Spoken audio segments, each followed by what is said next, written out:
How do we buy, refinance, refurbish it, then refinance, commonly known as the BRRR, and then we rent it at the end, the BRRR model or the momentum model. So a lot of the examples I use is when we buy with cash, because I think it's quite simple. This is a little bit more complex in terms of getting your head around the numbers and where the numbers lie. So we're going to go through that in terms of how we can use the bank's money to stretch out our capital quite far and keep refinancing, keep buying properties over time. So in this example, so we're going to buy with a bit of finance and then our cash. So there's no such thing as no money down deals. If anyone tells you that you don't need any capital to start in property, they are talking bollocks. So wherever you get that money from, it might be from your savings, it might be from your mum, it might be from your auntie, it might be from your best mate, it might be from the guy at the pub, but you need money to buy property. Also, there's no such thing as a free house. You always need capital. For this example, we've got 35 grand in the bank, not loads of money, but it's enough. So we have found a house that is £100,000. So £75,000 is going to come from the bank, 75% loan to value. This might be in the form of a bridging lending or a mortgage, but we've got 75 grand. We're going to need then a 25k deposit, which we have in the house. So total, we're going to need 35,000 plus fees. As you can see there, it's not just the deposit you need your stamp duty, you need your legal fees, you need some extra money on that. We work on about 35% of the purchase price. So in this case, it's 35k. In this case, we're going to use the example that we need £25,000 for refurb and lending fees. So if we're borrowing money from the bank, they want a return on their money like anybody does.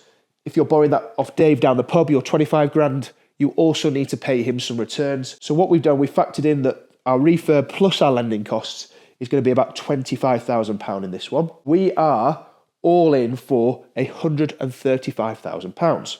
So that means that we've spent with our deposit and fees, our refurb and lending, we've put, and the money we've got from the bank, that we've got £135,000 in there. Okay, so we've got £135,000 all in into the purchase of this property. So then we come to the back end where we want to refinance, we want to pull some money out. So we go to the bank manager and say, we think it is worth £170,000. We've done our research. We have some sole comparables. They come out and look at the property and say, yep, we agree. We are going to lend to the value of £175,000. So they will lend 75% of the value of the property, which is £127,500. So they are going to give you that amount of money back. The bank own £127,500 of the property first. That is effectively theirs first. You have created, at this bottom bit, £35,000 worth of equity. So we'll talk about in a slightly different video, but that is your uplift. That is what you've created. That is day one money. So if you sold the property, minus a few fees, you've made some good money. That you've done well. That is decent. First 100,000, because of that's that there, of the money that's come back from here will go back to the bank. They are always the first to get paid,